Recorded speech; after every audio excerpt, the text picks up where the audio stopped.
So good afternoon, everyone, and welcome to the State of the College for 2025. On behalf of the Cabinet and the executive team members, thank you all for being here this afternoon. In the past, our format has had each of the vice presidents give an update for their areas. Instead of doing that, we decided to just really focus on the budget and facilities because there's so much of that to learn about. And we have colleagues who have graciously agreed to share their work at tables outside in the well. So we're going to have a shorter presentation and give you time to walk around and speak to colleagues and learn about the different projects that they are doing. So before I begin, I would like to thank and welcome the officers of the QCC Funds Board. We have the chair of the Fund Board, Charlene Prunis, the vice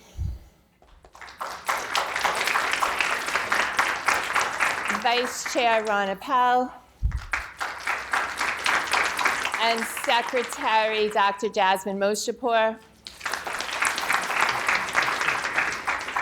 They have been here all day, meeting with students and faculty and staff to learn about the needs of the college, to find other ways that they can help support the work that we are doing.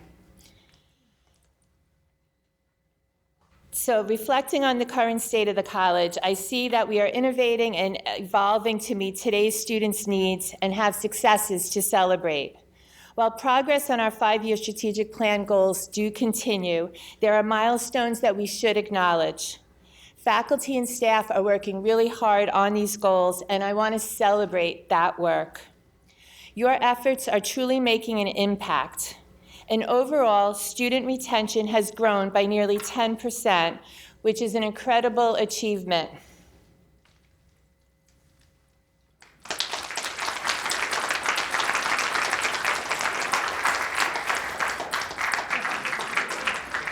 Specifically, you can see that our fall to spring 1 semester persistence rates for our entire student population have increased by 9.5 percentage points in the last 3 years. For our Black male students, it was 16.2%, and for our Hispanic males, it's 12.3%.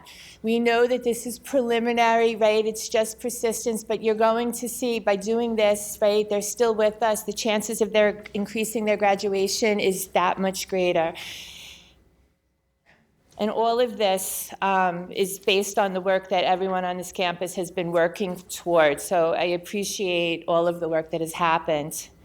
Moreover, full-time enrollment has risen by almost 4 percentage points compared to last year, building on the growth we saw previously. So while we still have work ahead of us to fully recover from pre-pandemic numbers, we're heading in the right direction.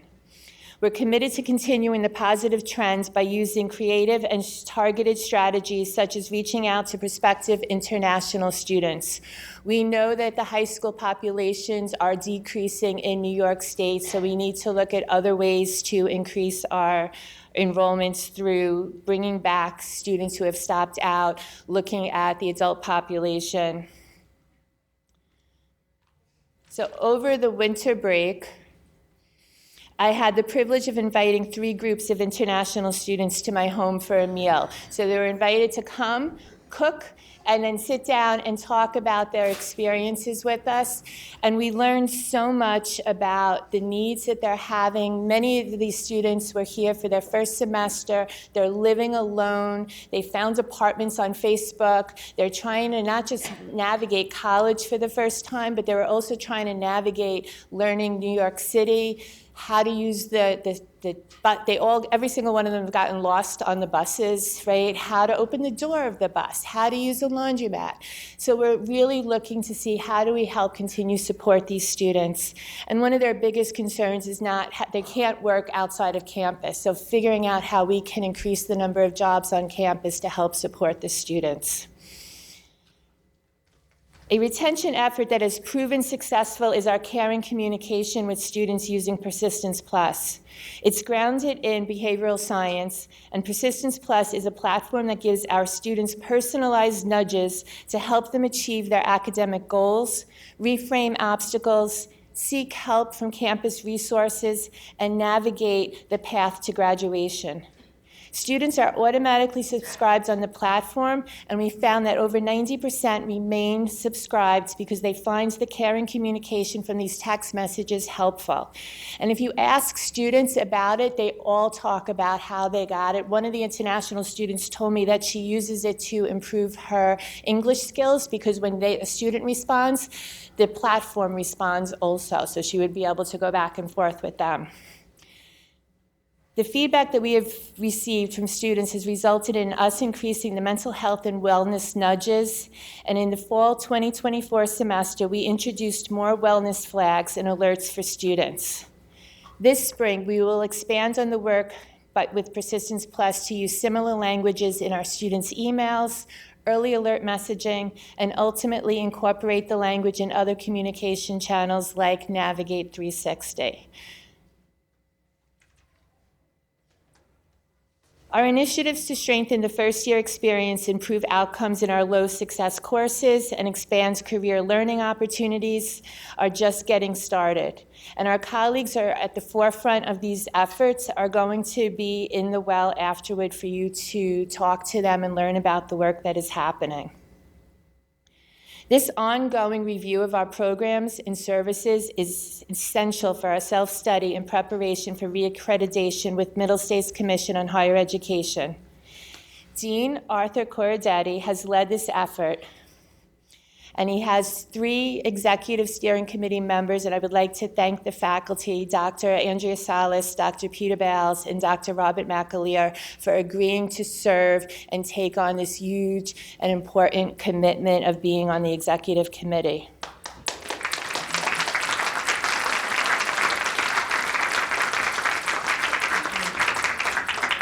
After 26 years at Queensborough, Dr. Corradetti will retire at the end of the semester, and we are deeply grateful for his leadership and the groundwork he has led.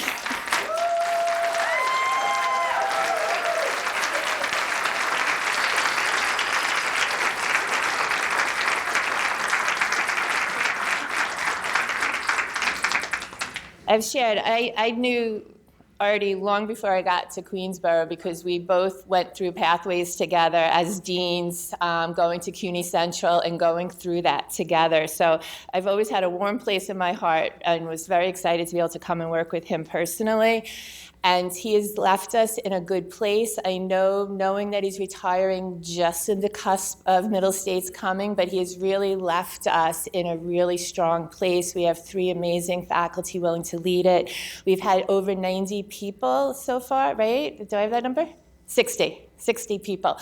Volunteer to serve on subcommittees. That link, the survey, is still open until Friday, so if anybody else would like to volunteer, please do so. So faculty and staff are truly at the heart of our work, and I want to acknowledge those of you who are members of the PSC CUNY. The new contract, which has been approved by the CUNY Board of Trustees on December 16th, is a significant step forward. This agreement ensures that we can continue providing our students with a high-quality educational experience, and I'm happy that this agreement has been reached. And as we continue to move forward, we must ensure that our facilities match the quality of the academic programs and the resources we offer, while also being mindful of our budget. So I invite Vice President Gisette Forte for an update on facilities and finances.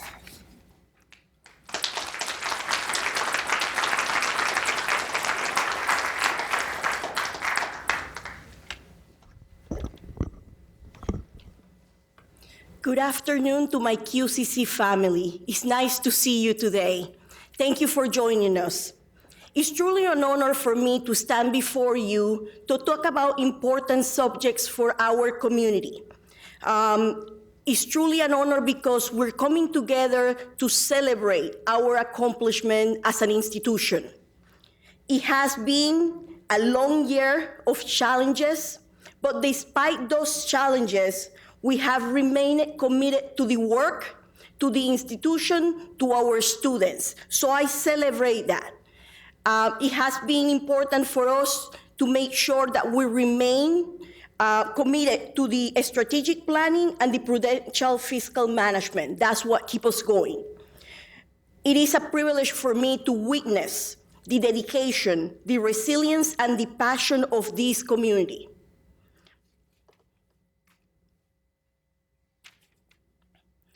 So last year, we set a path, a course of action.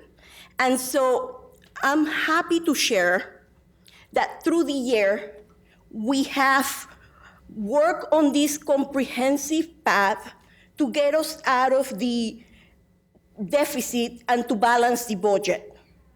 The plan included streamlining operational efficiencies, optimizing resource allocation, and implementing cost efficiency.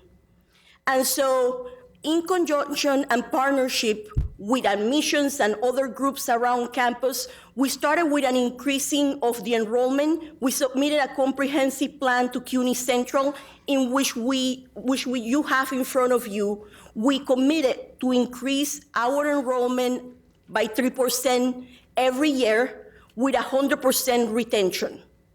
We also committed to have opportunities for cost savings, to strategically replace positions, and to identify new sources of revenue. Overtime reduction, I am happy to share that we have accomplished that.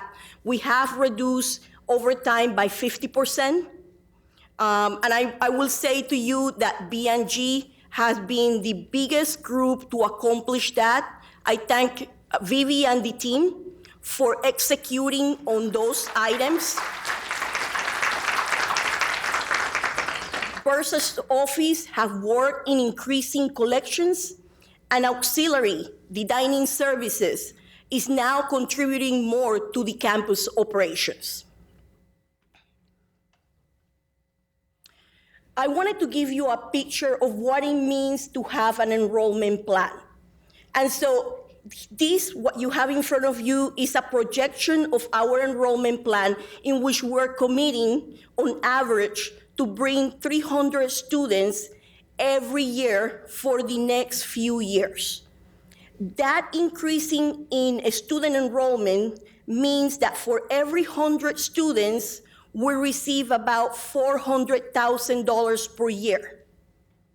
So this is why it's so important that we continue the great work that we're doing in making sure that a student come in to our campus, but also that we're retaining students. And I think this is an effort in which we need all of you. Faculty, staff, we need to work on this together. Now, when we translate the incoming amount of students, this is the tuition. This is what we receive from our tuition. You can see that fiscal year 2023, we had a dip. We have now, in 24, we have been able to increase the revenue collection by a larger amount, and we have now continued to be steady on that increasement of tuition revenue. We also wanted to share with the campus a different perspective of what it means to balance your budget and put it at a very simple level. We all have accounts, we all do this in our daily lives. So if you have revenues, and in this revenue, this revenue include our tuition allocation, tuition above collections, and so you can see what represents in terms of our obligations, which is PS, personnel costs. So if you're looking at the different years, you can see that in FY 2022, our resources were very close to our expenditures, our formal obligations. And when you look at that, that tells you that leaves very little room for OTPS. You're basically using all of your resources just to pay salaries. And when I'm talking about personnel costs, that includes full-timers, part-timers, and adjuncts as well. So as we have improved in our collection and in our revenues, now in 23, you can see that you have a little more room for OTPS. 2024, you can see that it was very close again when you look at resources versus expenditures. So I wanted to give you a perspective because sometimes we forget that we have a limited budget that we have to live within. And so paying salaries is one of our major obligations in the budget. So we put together a multi-year financial plan. For me, this is a living document. I meet monthly with the budget team. We go over it. We're constantly monitoring what we do on campus to make sure that that budget continue to be balanced. The things that I want to highlight for everybody, when you look back at, we just a minute ago looked back at our expenses, we realized that 98% becomes personnel costs. Even though we have been able to reduce personnel and have a little bit of attrition at 16% rate, because the salaries continue to increase, we have not been able to capitalize on that attrition. Because salaries continue to go up, we have contracts that we have to meet. So even though we have an attrition of 16%, we have not been able to reduce the cost of salaries. And that was important for me to highlight. If you look at 2024, you can see that we ended the year in a positive note, which was due to very different facts. Some of them included the out-of-county monies that we receive. So that helped us balance the numbers at the end of the year. In 2025, you can see that our OTPS is higher. You might wonder why. The main reason is that this campus is committed to the infrastructure. We're committed to the president a minute ago talked about how we need to bring our facilities to this century, how we need to continue to support infrastructure. So this year, as part of the continuous improvement, there is a one-time allocation to meet the goals of the campus. And in terms of those goals, we include IT and we include facilities. As you may know, our computer systems are a little archaic. They're dated, I will say, few years back. Computers have not been changed. So the campus is committed to bring us up to date. We will be replacing computers for faculty and staff, as well as labs, to meet the deadline that CUNY gave us of October 2025, so we can meet the demand for Microsoft 11. Beyond that, we also are investing on our elevators. During this fiscal year, there will be a massive repair to bring the elevators up to date. As you know, our campus is 50 years old. And so infrastructure is becoming very relevant. The B&G, and I'll talk about it in a little more detail, but B&G cannot keep up with the pace of the campus. If you were here during the holidays, you were here for the grand opening in front of the administration building. And so luckily, we were able to work through that challenge. And there is heat in the administration building. But those are significant improvements that have been lacking for many years. And so now we have to meet those demands. And so this is why on 2025, you see that OTPS is a little bit higher. So we're using allocations, we're using our reserve to meet those needs for the campus. When you look at the multi-year budget for our institution, I want to ensure you that we are taking it very seriously, and our major priority is to get out of the structural deficit. As of right now, all the efforts that we have put together the forecasting, have us as an institution out of the deficit in 2027. This means that we need to remain vigilant. We need to work together to meet those goals. It's not going to be easy, but I have faith and I believe that as an institution, working together, we can get it done.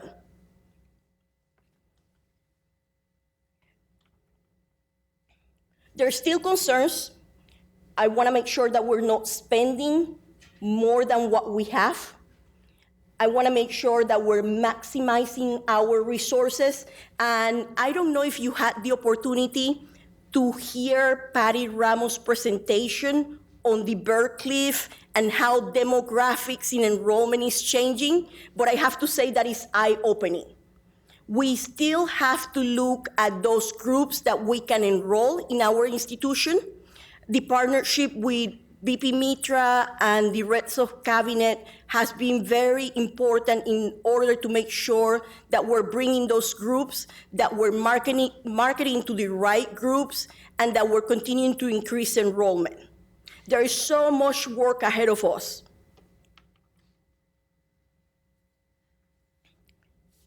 So, we will continue to increase enrollment because we need those monies in order to move forward.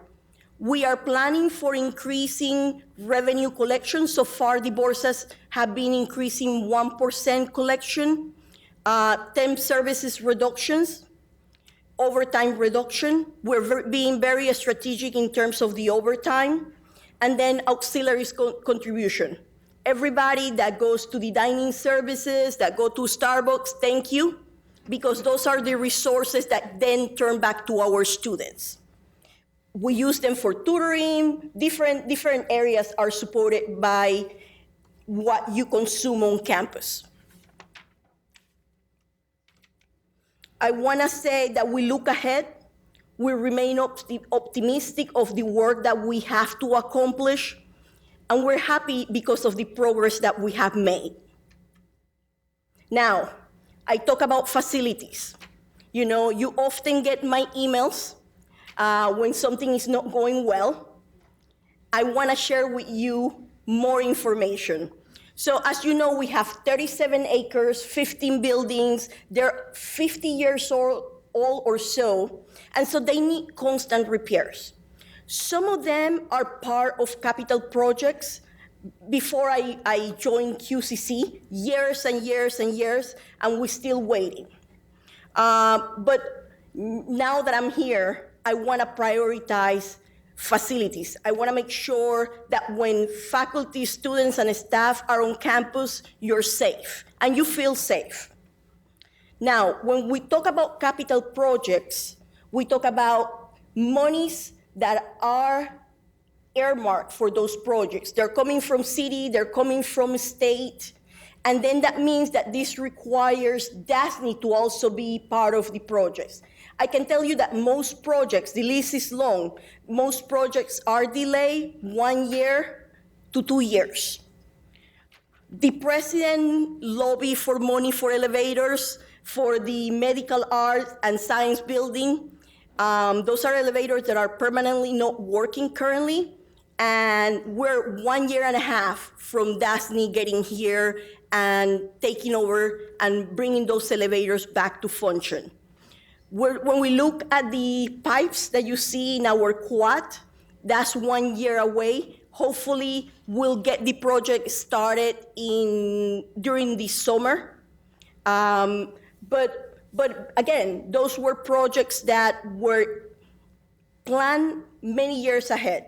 I'm happy to say that the cafeteria is in progress. Phase 1 was completed a few weeks back. They did abatement. We're still 1.5 years away from having a cafeteria in the science building.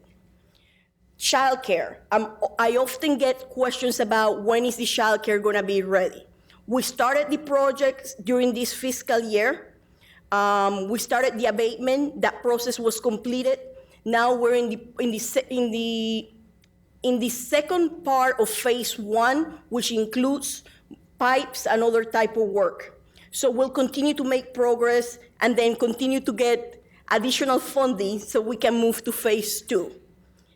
The library project. Right now, we have bathrooms that are not ADA compliant. As you know, we had the vendor here and Dasni. They have at least 6 more months to complete those projects.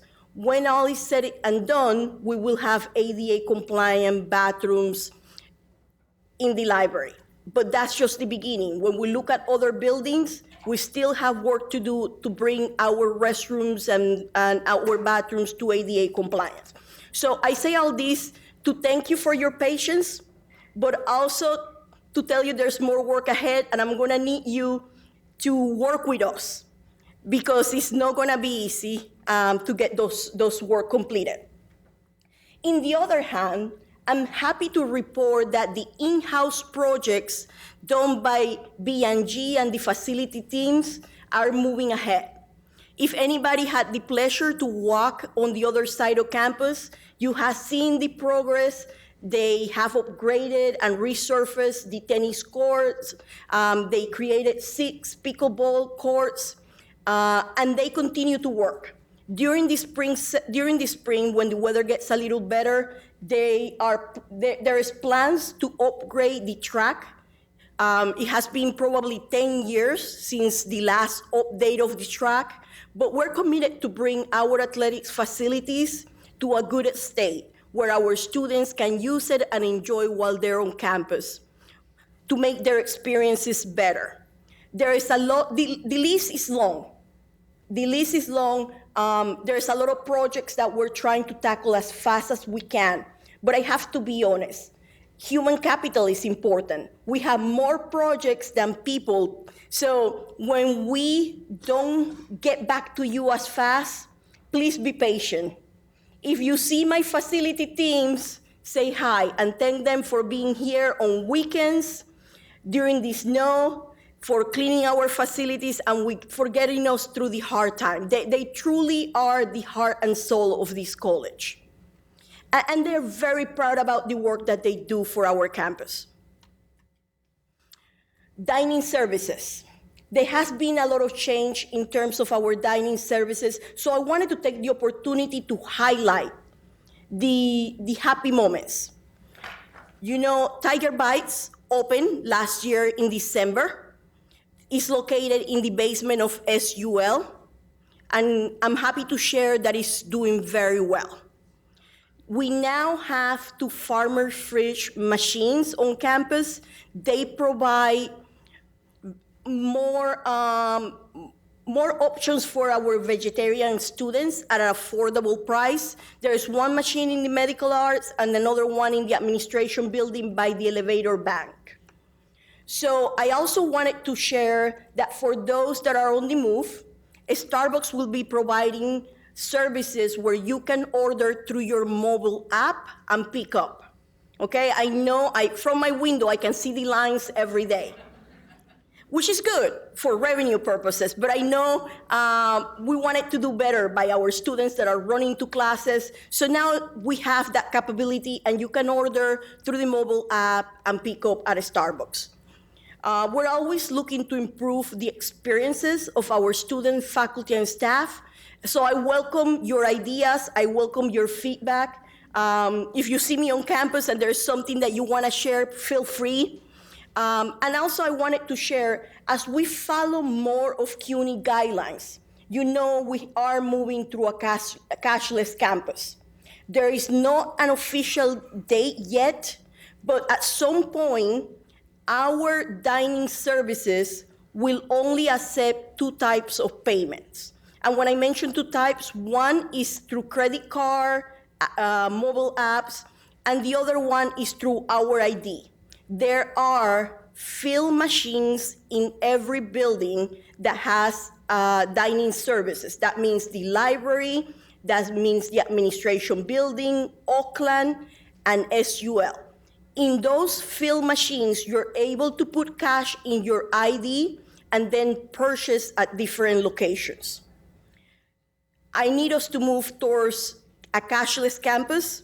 It is a CUNY mandate. and we're going to continue to work with everybody until we get there. So I appreciate your support in getting this done.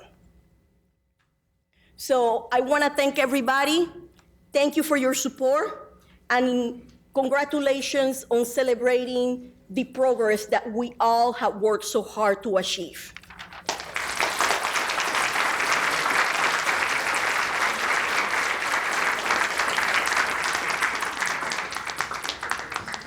Thank you, Gisette. So part of the budget is also lobbying. So this is the time of year that we lobby our city and state elected officials. The presidents of John Jay City College and myself last year held a webinar for alumni across the entire university to help them understand our story and our need for funding and giving them ways to lobby. So we're doing that again, I think next week on February 13th to help. We also, I had asked last year, Phil Pecorino, representing the PSC, came with us to help us lobby our elected officials.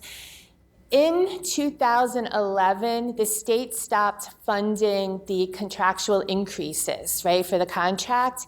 It is currently in the governor's executive budget right now that she will fund the contract. So we need to keep pressure on to make sure that that becomes the permanent budget going forward. And the same thing for city council. They have, if you remember the last couple of years, every year we're like, oh my gosh, they're taking another 2%, another 3%. They just took, right, they ended up taking $96 million of funding away from the community colleges. Last year, they gave us back $15 million, which got divided amongst the 7.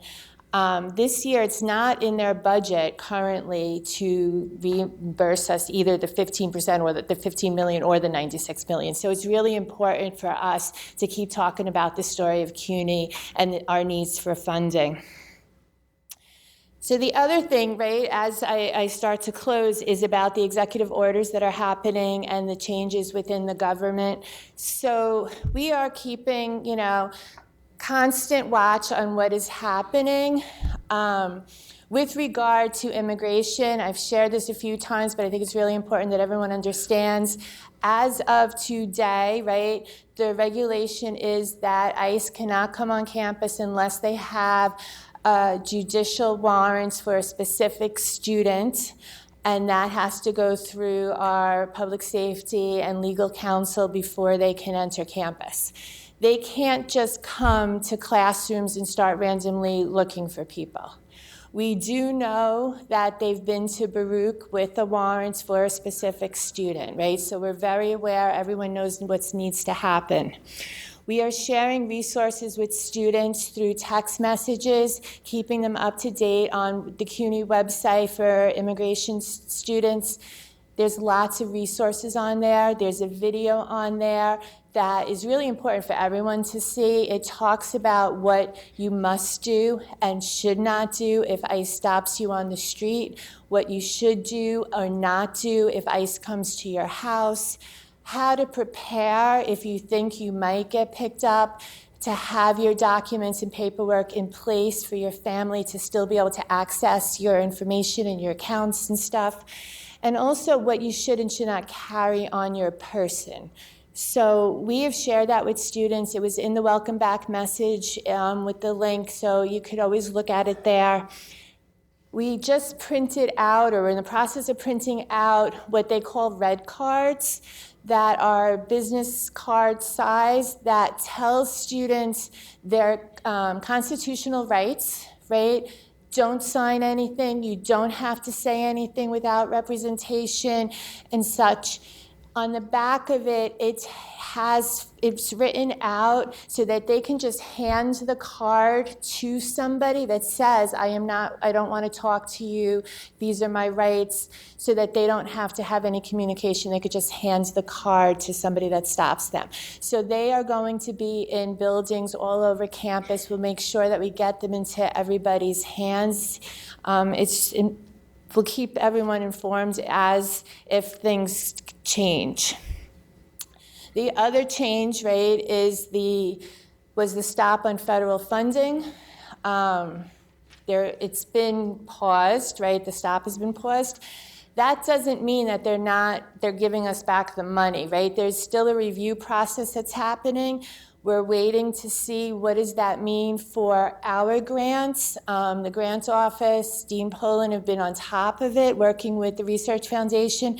We know the grants that might have an issue. We know those folks who are on payroll, the services that are happening. We have put together what that impact is for us, right? So that we're aware of what's going on. There has been a lawsuit within New York State, as well as many other states, that is stopping it. So we'll see where it goes, but we're not out of the woods yet. We know that all of the review committees for all of these grants, nobody's reviewing anything right now. But we have the funding to continue in the immediate and working closely with the PIs on that. But I want to end with some good news, and this is some great news. We have received a very generous gift from one of our own, a $1 million bequest from Dr. Edmund Klingon. Dr. Klingon, who had joined the History Department at Queensborough in 2004 as an associate professor and just retired last year after 20 years of service. He has dedicated this gift to establishing an Edmund Klingon Endowed Chair in History. Dr. Edmund Klingon is here today, and we want to thank him.